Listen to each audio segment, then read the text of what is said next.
नमस्कार मित्रों, आज की एक ज्वलंत समस्या है, इस पर हम चर्चा करें। आज भारत का युवा वर्ग जिस कदर से नशा के गिरफ्त में आ रहा है, व्यसन के गिरफ्त में आ रहा है, ये बहुत ही शोचनीय है, दयनीय है। बीड़ी, सिगरेट, बीड़ी तो अब नहीं पीते हैं, सिगरेट, तंबाकू, गुटखा, मावा, दारू, विस्की, चरस, इन सब में पढ़ करके अपना जीवन ऐसे पतित कर रहे हैं, ऐसा अपना भविष्य बिगाड़ रहे हैं। कभी कभी तो मैं बैठ करके सोचता हूँ कि ये युवा वर्ग हमारे आने वाले भविष्य हैं, कल के भविष्य हैं। ये इस प्रकार से व्यसनों में लिप्त हो रहे हैं, जो अपने शरीर स्वास्थ्य का ख्याल नहीं रख पा रहे हैं, तो आगे वो देश और समाज का क्या ख्याल कर पाएंगे। इस प्रकार से समाज व्यसन में फंसता जा रहा है, देख करके बहुत दुख लगता है। कुछ दिन पहले मैं एक रिसर्च में पढ़ा था कि जो नशा करते हैं, गुटखा, तंबाकू भी खाते हैं, इससे कैंसर आदि बहुत बीमारियां होती हैं। तो उसमें कहा गया था कि यहाँ शायद 10 में से 3 लोगों को कैंसर हो रहा है, और ये संख्या और भी बढ़ सकता है, बहुत ज़्यादा। मैं भी पुरुष वर्ग से हूँ, साधु जीवन में हूँ, लेकिन आज तक ये बात मुझे समझ नहीं आई कि लोग नशा क्यों करते हैं। नशा करके आखिर क्या हासिल कर लेते हैं? क्या नशा से तनाव मुक्त हो जाते हैं? क्या नशा करके उनको बहुत ज़्यादा एंजॉय होता है?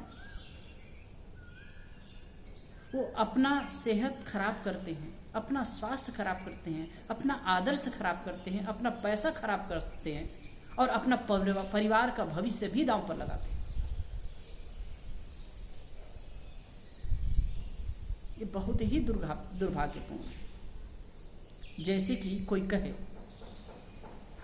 भैया ये पत्थर है, इस पत्थर को उठाओ और मेरे सिर पर दे मारो, मैं 100 रुपये दूंगा। ऐसा कहने वाला कोई आदमी मिले तो उसे आप क्या कहेंगे? समझदार कहेंगे कि बेवकूफ़ कहेंगे? जाहिर सी बात है, बेवकूफ़ी कहेंगे। ये बेवकूफ़ी हमारे युवा वर्ग के लोग कर रहे हैं। इतने सारे नशा, मैं अभी कुछ दिन पहले एक अखबार में पढ़ा था, छत्तीसगढ़ की बात। छत्तीसगढ़ छोटा सा राज्य है, जनसंख्या की दृष्टि से, एक घनत्व की दृष्टि से सबसे ज्यादा शराब छत्तीसगढ़ में पी जाती है। कितना दुर्भाग्यपूर्ण है। और उसी छत्तीसगढ़ में इतने सारे सत्संग, कथा और भजन भी होते हैं, बहुत ज्यादा। वैसे एक छत्तीसगढ़ की ही बात नहीं है, सब जगह। गुजरात में तो फिर शराब बंदी ही, लेकिन हद है, यहाँ शराब पीते हैं, बहुत ज्यादा पीते हैं। और मावा गुटखा तो एकदम सहज है।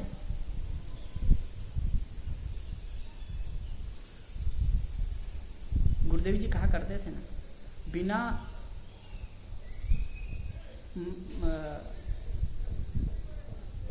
बिना मल के मर्द जैसे बाणा बर्द, बिना अमल के मर्द जैसे बाणा बर्द, बिना अमल के, बिना नशा के पुरुष वैसा है जैसे बिना पुंज का पशु बैल। अब ये किसने कहा? एक प्रकार से बेवकूफ किस्म के लोग ही कहे होंगे।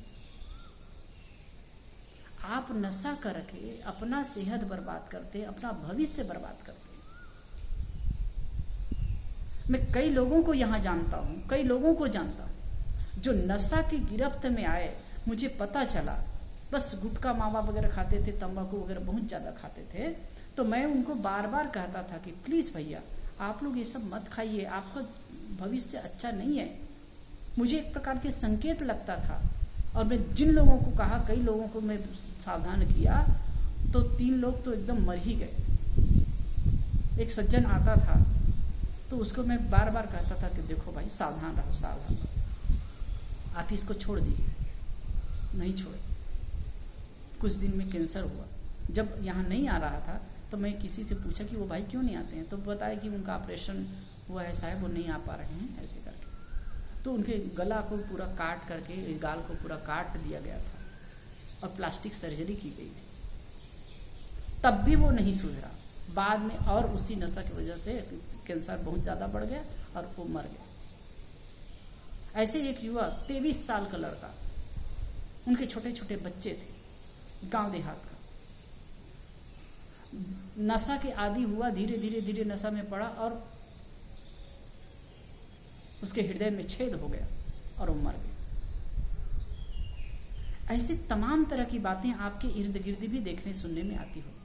और नशा की वजह से, नशा करके आदमी अपना ही नुकसान नहीं करता है, घर परिवार का भी नुकसान करता है। अब इसका बहुत ज्यादा शिकार होती हैं घर की माताएं, तकलीफ में होती हैं, पीड़ा भोगती हैं। अगर उसका पति, उनका साथी अगर शराबी नशेड़ी हो गया तो उनका तो जीना हराम हो जाता है।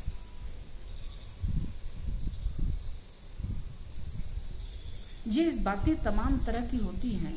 अब इतने लोग परेशान होते हैं, नशा करके आप क्या कर रहे हो। किसी ने बहुत सुंदर कहा,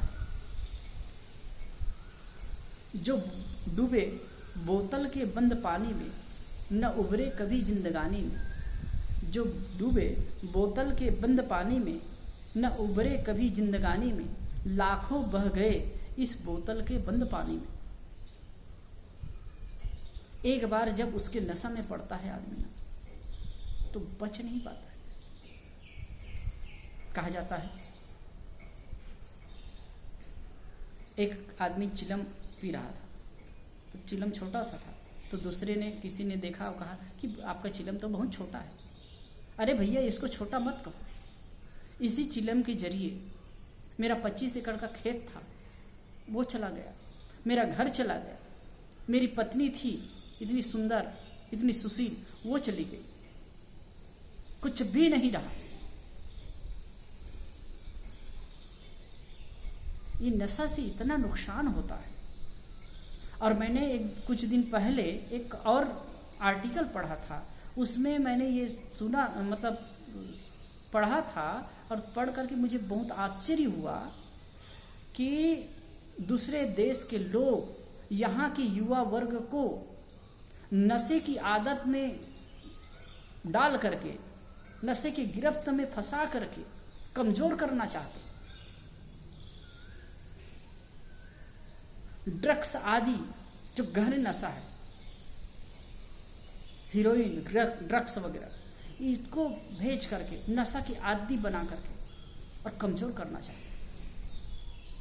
और एक चीज में और मार्के की बात बताऊं, कितने लोग तो ये करने लगे हैं कि नशे में ऐसी चीज भी और मिला देते हैं, शराब आदि में, कि उसको पी करके आदमी नपुंसक बन जाए।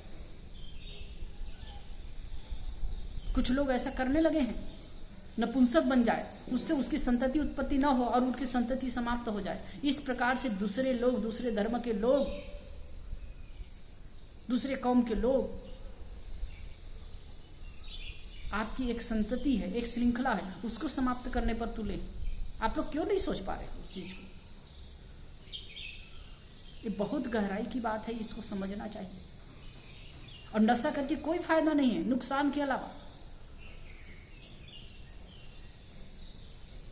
आप अपना इतना सुंदर मानव जीवन प्राप्त है, इतना बेहतरीन ये जीवन है, आप इस संसार का सुख देखिए, संसार में आनंद करिए, अपना संसार में रहते हुए अपने कर्तव्य का पालन करते हुए भौतिक सुख के साथ आध्यात्मिक सुख का आनंद लीजिए।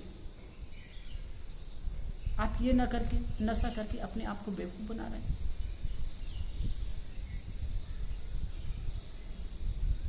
इससे किसी का फायदा नहीं। और लोग कहते हैं, कभी कभी कई लोगों से सुनने में आता है कि साहब कभी कभी कर लेते हैं, उसमें क्या है। एक कभी कभी के चक्कर में आप अपने आप को पूरा खो देते हैं।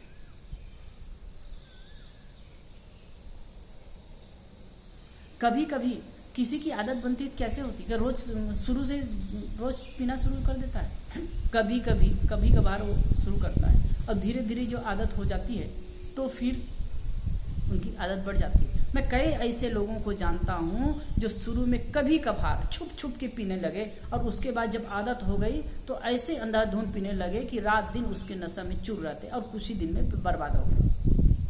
मावा गुटखा खाने वालों की भी यही स्थिति रही कि शादी विवाह में जाते थे, कोई पार्टी में जाते थे, कभी दोस्तों के साथ जाते थे, तो कभी कभार मावा गुटखा खा लेते थे, लेकिन धीरे धीरे आदत ऐसी बनी कि अब उसके बिना जीना मुश्किल है।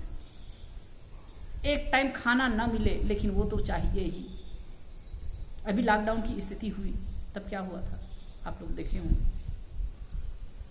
जो मावा गुटखा, मैं यहाँ पर हूँ गुजरात में हूँ, तो जो मावा गुटखा 5 रुपए में मिलता था पहले, वो 20-20 रुपया में भी मिल रहा था, उसके लिए लाइन लगाए थे।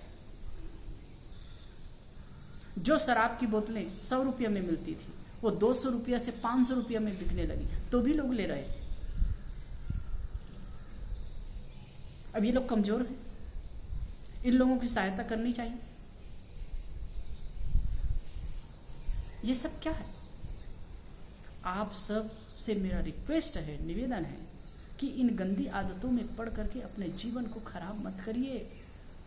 इतना सुंदर अमूल्य जीवन प्राप्त है, आप अपने लिए बेशकीमती हैं, अपने परिवार के लिए बेशकीमती हैं। सोचिए, यदि आप नशा की गिरफ्त में पड़ करके कहीं आपका कुछ हो गया,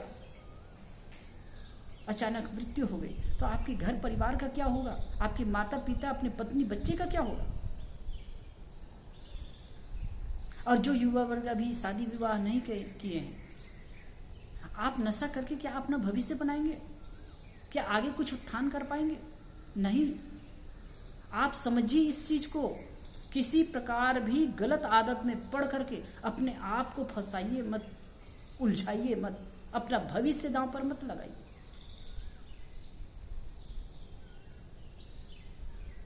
नशा से किसी की भलाई नहीं है, इससे पैसा भी जाता है, आदर्श खराब होता है, घर परिवार में लोग दुखी होते हैं। वैसे मैं कहूँ कि जो आदमी नशा करता है, जो आदमी ऐसे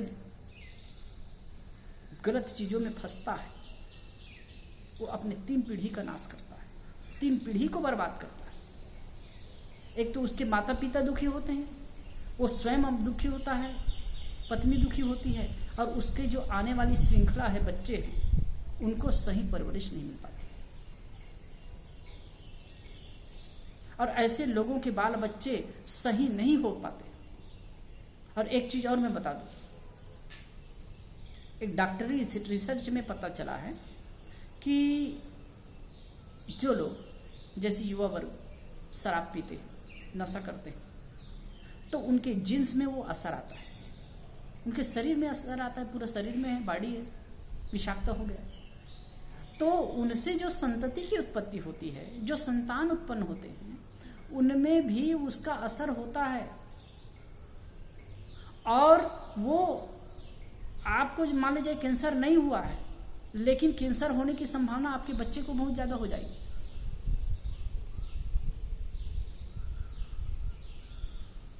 और वो बच्चा अगर कहीं थोड़ा बहुत नशा में, कहीं किसी के साथ में, यार मित्र के साथ शुरू कर गया, तो जल्दी ही उसका आदी हो जाएगा, नशे का आदी हो जाएगा। तो आप अपने साथ में उनको भी, अपनी संतति को भी बर्बाद कर रहे हैं। इसलिए आप सबसे रिक्वेस्ट है कि आप इन गंदी आदतों में पड़ करके अपने सेहत को खराब मत करिए, अपने मानव जीवन की गरिमा महिमा को समझिए, महत्ता को समझिए, सुंदर जीवन जिए, स्वस्थ जीवन जिए।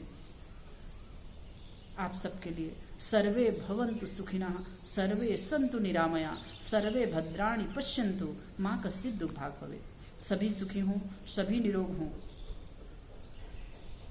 सबका कल्याण हो, सबका मंगल हो। धन्यवाद, नमस्कार।